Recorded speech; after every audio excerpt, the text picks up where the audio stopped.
Son las 10 de la noche y es la hora de opinar. Hoy, como todos los lunes, tendremos nuestra mesa de debate con Héctor Aguilar Camín y Jorge Castañeda. Esta noche vamos a discutir tres temas muy polémicos.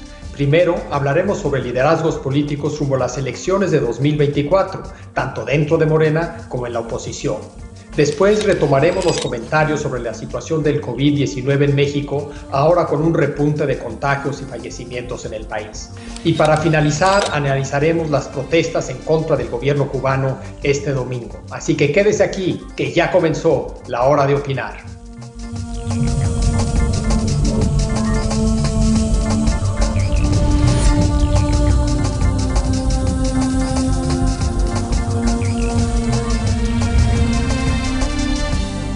A nombre de Leo Zuckerman, titular de este espacio, muy buenas noches y saludo a sana distancia a Héctor Aguilar Camín. Héctor, muy buenas noches. Ay, Javier, ¿cómo estás, Jorge? Y a Jorge Castañeda. Jorge, muy buenas noches. Hola, Javier. Bueno, hola, Héctor. Pues entremos en materia y como en todo sexenio, acaban de terminar las elecciones intermedias e inicia la especulación y competencia rumbo a las elecciones presidenciales siguientes. Y este sexenio no ha sido distinto, pero lo que tal vez sí es algo distinto es que el propio presidente rápidamente empezó a hablar y en cierto sentido presumir la caballada de Morena, mencionado a múltiples posibles candidatos. Pero vale la pena, más allá de nombres y apellidos, hablar de liderazgo político en términos generales que vemos hoy tanto dentro de Morena como en la oposición y sí, en efecto, rumbo a 2024. Héctor, ¿qué podemos decir sobre este tema? Bueno, podemos decir que, digamos, el liderato de la oposición camino a la elección presidencial, pues no está claro. Bueno, obviamente son los partidos que fueron en alianza, son sus dirigentes, pero digamos, no está muy claro quiénes pueden ser los contendientes. Podemos especular mucho sobre eso, espero que lo hagamos un poco. En cambio, el campo de Morena, el campo oficialista, vamos a llamarlo así, porque pues Morena más los aliados que vaya a tener, pues sí, está bastante claro. El propio presidente pues ha dicho ya los nombres, etcétera. Pero los que recordamos el tema del juego, de cómo es el juego del futurismo, sabemos que parte de la gracia del juego es que todas las señales están sujetas a sospecha, incluso las obvias. De manera que el hecho que el presidente haya dicho los nombres en las reglas del juego en donde estamos jugando los mexicanos que hemos inventado esto por razones que luego quizá podremos explicar, la verdad es que uno puede decir, pues ya está muy claro los que van a hacer con los competidores de Morena, parece estar, digo, del oficialismo, parece estar muy claro que la favorita del presidente es la jefa de gobierno, Claudia Sheinbaum. Hoy anunció la jefa de gobierno un refuerzo importante dentro del morenismo de su gobierno, porque va a llevar a Martí Batres, al senador, a la Secretaría de Gobierno. Y bueno, y ahí están los otros nombres que puso el presidente. Pero como el sospechosismo, término acuñado muy posteriormente al futurismo, pero que vale para estos momentos, es parte del juego, uno podría decir que tanta claridad, pues a lo mejor es otra forma de jugar este juego, como llevando el asunto hacia donde no es y guardándose o reservándose la verdadera decisión. O bien uno podría pensar que, pues sí, efectivamente así es y el presidente nos está engañando con la verdad. Ahí lo dejo. Me gustaría mucho oír a Jorge, que es el gran experto de sucesiones presidenciales en México. En efecto, Jorge, eres un experto en un sentido estricto académico, porque escribiste un libro sobre el tema, pero también me queda claro que eres un experto en un sentido más coloquial en cuanto a la especulación que siempre se hace en estos temas, en las sobremesas. Pero, ¿qué dirías sobre este tema? Mira, Yo nada más quiero aclarar un punto, Javier. Yo empecé a interesarme por el chisme futurista y todo este cuento desde el destape de Echeverría en 69, por mi padre, porque mi padre era en el fondo más elegante, más fino y todo que yo, pero igual de chismoso, le encantaba. Entonces, pues yo de ahí aprendí a estar fascinado por el chisme sucesorio toda la vida. La herencia es solo producto de esa afición, no es ni mucho menos una causa de la misma. Entonces, a ver, lo primero es que es muy importante estar especulando todo el tiempo. Es una de las reglas del futurismo y estar interpretando cada detalle, cada señal, porque si no se puede uno perder gravemente. Es muy complicado eso, hay que ser muy cuidadosos. Yo me limitaría a un comentario al comentario de Héctor sobre si faltan o no faltan, si hay engaño.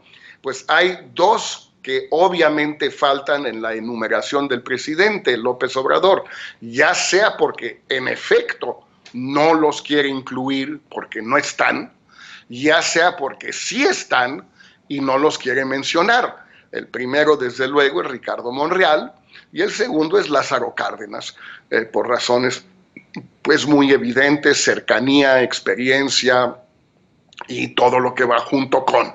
¿Qué quiere decir esto? Pues que lo más probable es que Claudia Sheinbaum sea, pero pues, puede no ser. El problema que tiene López Obrador, que han tenido todos los presidentes del PRI, y en el fondo también lo tuvieron Calderón, Fox y Peña Nieto, bueno, Calderón y Fox, es que tú tienes a tu candidato, pero se te puede caer.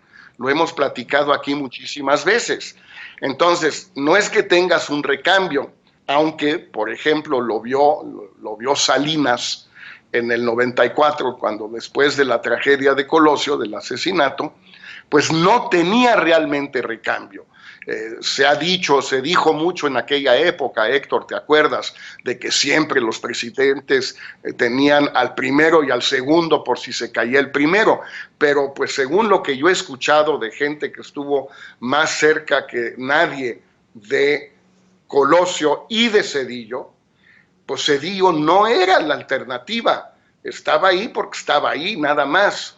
No, Salinas nunca quiso realmente poner a Zedillo, no era su recambio, pero pues se quedó sin ninguno y por eso es que los presidentes antes de Salinas y después de Salinas pues sí han tenido hasta cierto punto ese cuidado de mantener un recambio porque se te puede caer. Y el caso de Claudia Sheinbaum, pues simplemente la historia trabaja en su contra. Si ella es la candidata y llegara a ganar la presidencia, sería solo la segunda jefa de gobierno, o como se le quiera llamar antes, regente, de la historia moderna de México que llega a la presidencia. El primero siendo, desde luego, López Obrador, después de una larga espera de 12 años. Y la Ciudad de México, pues por definición, y más en la época de la 4T, donde no les gusta el mantenimiento, no les gusta gastar dinero y no saben, en fin, todo eso que no les gusta, pues digo, puede haber otro accidente de metro o una inundación o un terremoto con mala atención al terremoto, 20 cosas más que hacen que una candidata jefa de gobierno pues esté en una situación objetivamente muy arriesgada, muy peligrosa. Entonces tiene que haber otro. ¿Cuál otro? Pues no sé, pero más allá de chismes sucesorios, este es un tema casi de sobrevivencia política, por no decir biológica. Aunque yo diría tal vez, Jorge, que el DF, o la Ciudad de México, podría contar como gobernatura, y en ese sentido sí es un patrón de candidatos exgobernadores que ganan la presidencia, con Calderón siendo la excepción.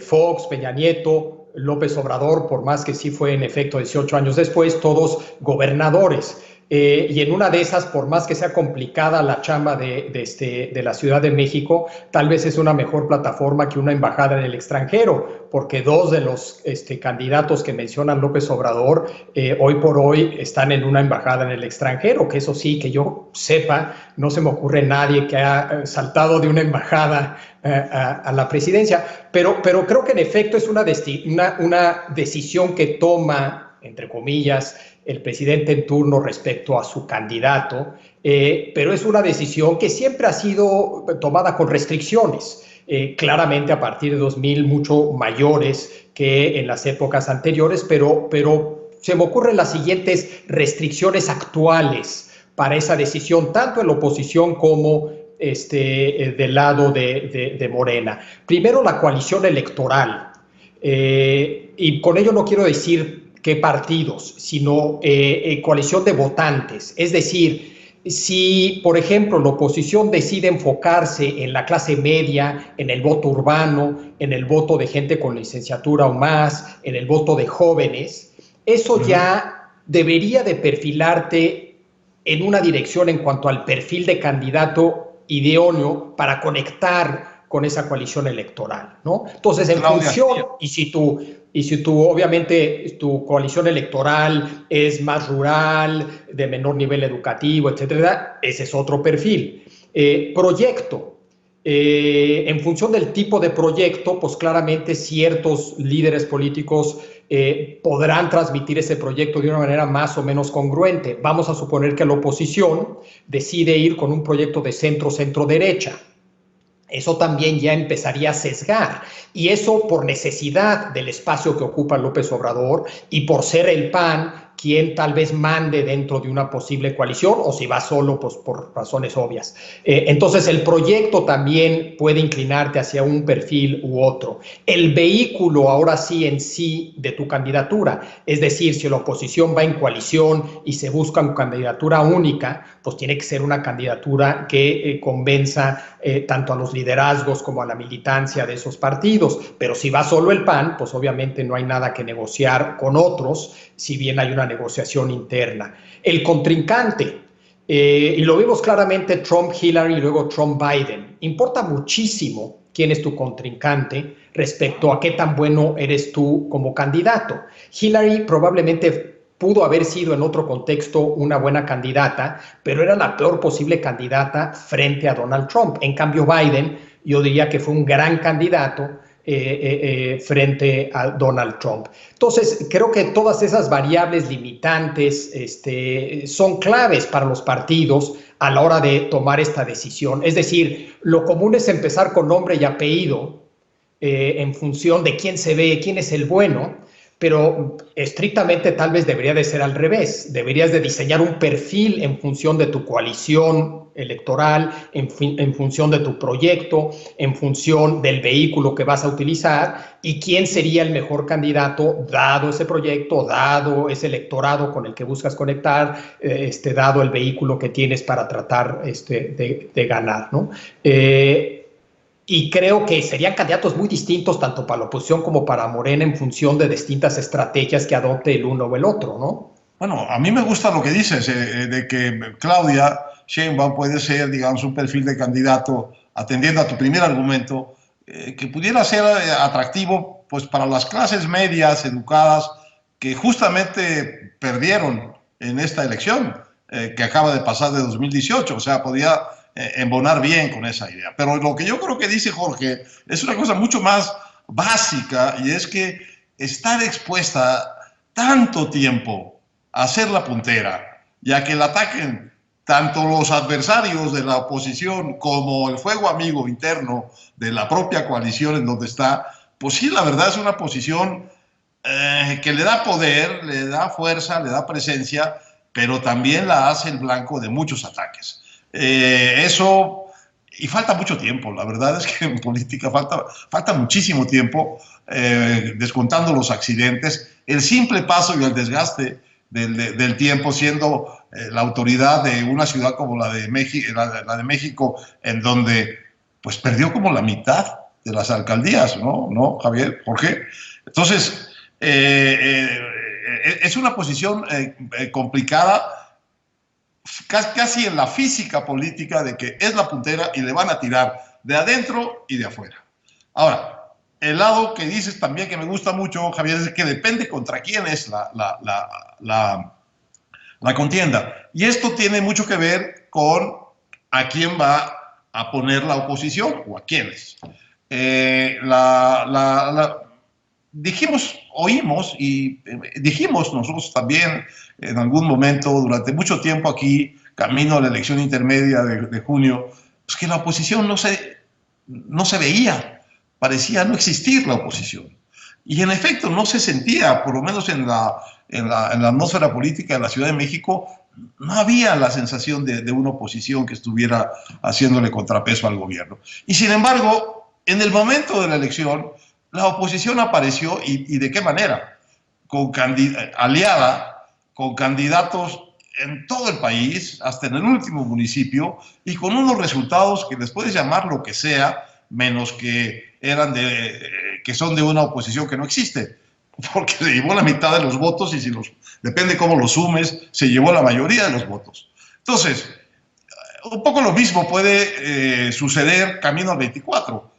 Estamos diciendo ahorita, no hay candidatos de la oposición. Bueno, no han aparecido, no estamos hablando, no estamos poniendo nombres, pero ahí va a haber, seguro que va a haber. Y van a competir, pues no contra un candidato que como candidato es un hueso durísimo de roer, que es el presidente López Obrador. El candidato es un candidato muy serio. No van a competir contra él, van a competir pues contra el candidato que deje el presidente López Obrador. De manera que va a ser una contienda entre políticos más promedio, ¿no? Menos como candidatos, van a ser más o menos igual de buenos o igual de malos candidatos quien resulte del oficialismo y quienes vengan de la oposición. Jorge, dos temas que menciona Héctor y que creo que son temas que te gustan y que entiendes bien. Uno de ellos es la posibilidad de un candidato no partidista en el sentido de no militante, que sea adoptado, eso sí, por uno de ya sea Morena o la oposición. Se ve más complicado en el caso de Morena, pero no se ve tan complicado en el caso de la oposición. ¿Ves eso como una posibilidad? ¿Lo ves atractivo? El famoso candidato ciudadano, pero en este caso no como candidato independiente, pero un candidato ciudadano adoptado por, vamos a decir, que la coalición opositora. Y luego, segundo, si en efecto, como dices, al hablar del tema, López Obrador expone a Claudia Sheinbaum, al ser ella, al parecer, la favorita o por quien se inclinaría López Obrador en su momento, ¿por qué mencionar el tema? ¿Por qué sacar el tema? Sobre todo 3 años antes, cuando, como dice Héctor, el costo de mantenerla como puntera podría ser altísimo para ella como posible candidato. Mira, sobre el segundo tema, Javier, mi impresión es que cuando los presidentes hacen esto de una forma o de otra, esto es una práctica priista tradicional y en esto López Obrador es completamente priista, lo hacen porque tienen a alguien que es demasiado puntero por una razón u otra, porque se cayó alguien más, porque se conocen demasiado sus afectos o su predilección, o porque ha acumulado demasiada fuerza y ya se puede volver imparable, etcétera. Entonces, para proteger a la persona a quien quieren apoyar, pues tienen que abrir la baraja, aunque solo sea para que los golpes se repartan un poco más.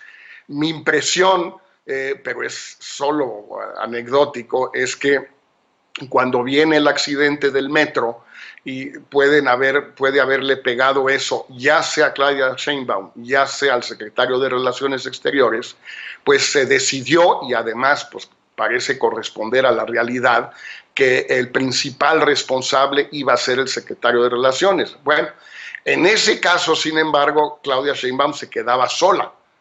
Y si se quedaba sola, pues iba a pasar todo esto que estamos diciendo, pero con creces, porque no habría nadie más. Entonces, lo lógico sería que, en efecto, López Obrador abriera la baraja y dijera, bueno, no es tan así, no está tan sola, miren, hay A, B, C y D. Ya luego la gente le cree o no le cree. Es cierto que hasta ahora los que ha sacado pues no tienen una gran credibilidad. Te doy un ejemplo que ya mencioné. Si hubiera mencionado él a Lázaro Cárdenas, pues tendría una credibilidad en automático, pues diría todo el mundo, ah, caray, este sí puede, cosa que no necesariamente inesperado, pero pues digo, con credenciales, con credenciales de sobra. Bueno, eso me parece que ahí hay ese elemento de López Obrador, pero él sabe, conoce esta historia igual de bien que nosotros, o mejor, sabe muy bien que al abrir la baraja, pues en efecto, los unos se pegan a los otros.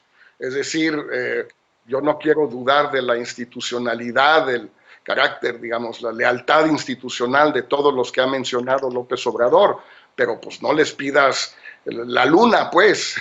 Es decir, si tú eres candidato y hay otros 5, pues lo menos que puedes hacer es no defender a los otros 5, y lo más probable es que le coloques una cantidad de patadas debajo de la mesa, por no decir debajo de la cintura, pues que son importantes. Entonces, pues sí es un riesgo, pero seguramente el observador consideró que era menor el riesgo.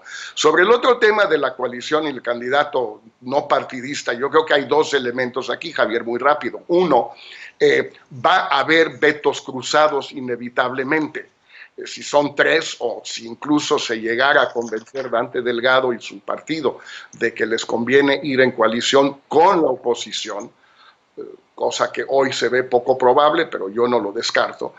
Bueno, pues digo, nadie tiene la fuerza para imponer al suyo, pero todos tienen la fuerza para vetar a otro. Y por lo tanto, pues se ve difícil que sea uno de un partido por encima de 3 de otros 3 partidos, sobre todo cuando hay 2 partidos de fuerza equivalente, PRI y PAN. Entonces, pues ante esa situación hay una cierta lógica que haya un quinto en discordia, por así llamarlo, o cuarto en discordia, da lo mismo. El razonamiento es el mismo.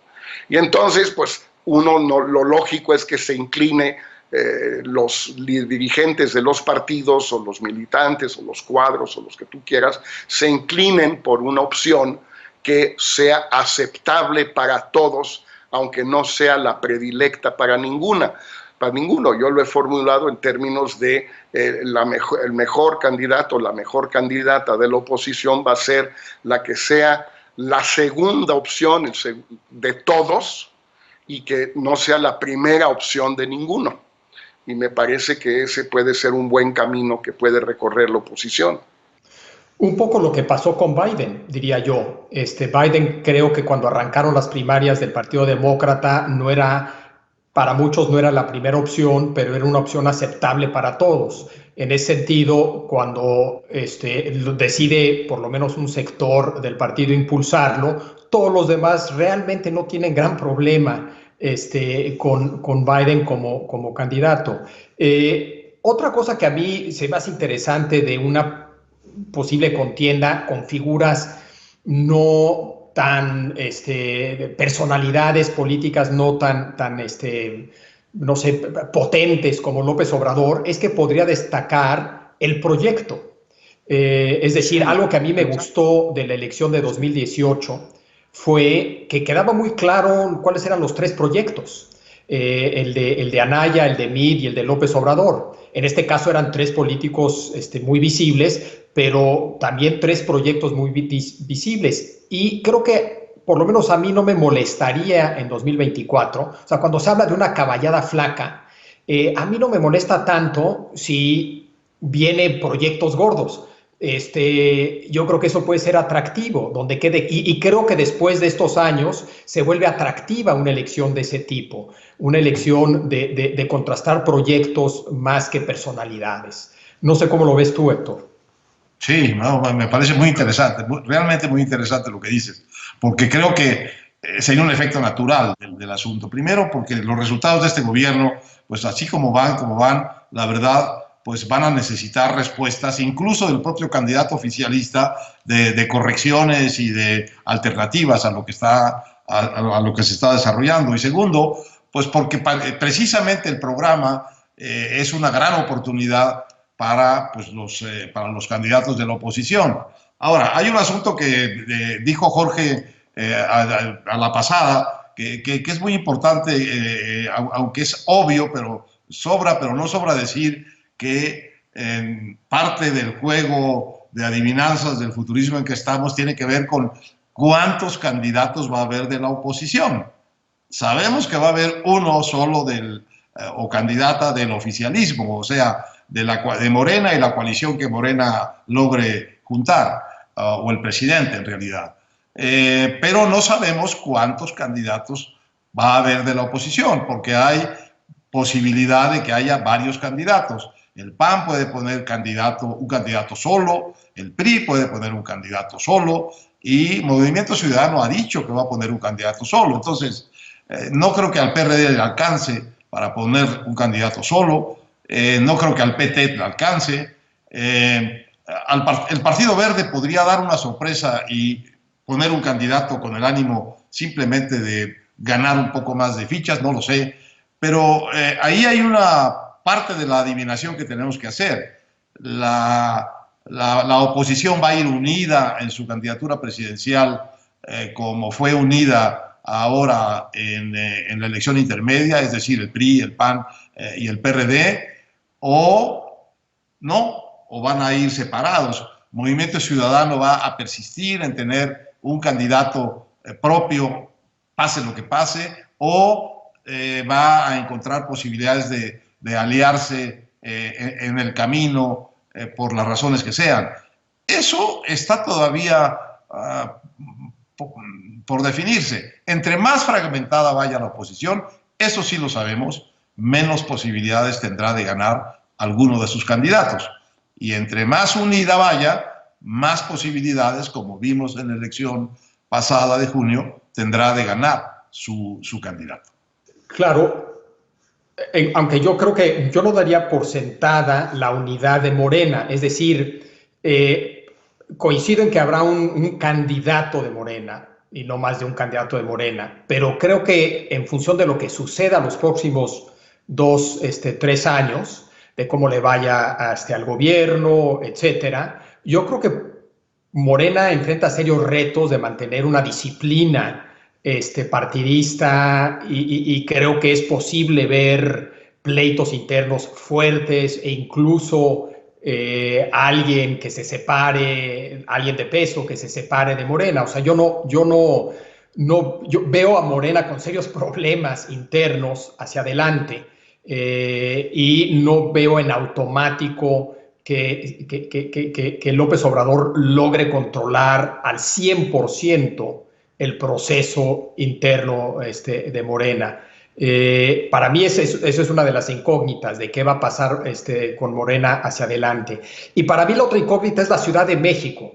Si deciden buscar recuperar la Ciudad de México como una pieza clave de su estrategia, o no. Y ahí, Jorge, dado que lo que decías de Claudia Sheinbaum como la favorita y lo ocurrido en la elección pasada, para mí también es otro tema clave respecto a qué hacer tanto para la oposición como para Morena. Creo que está muy abierto eso, pero tenemos que hacer una pausa y ahorita regresamos. Quédese aquí en Foro TV, que continúa la hora de opinar.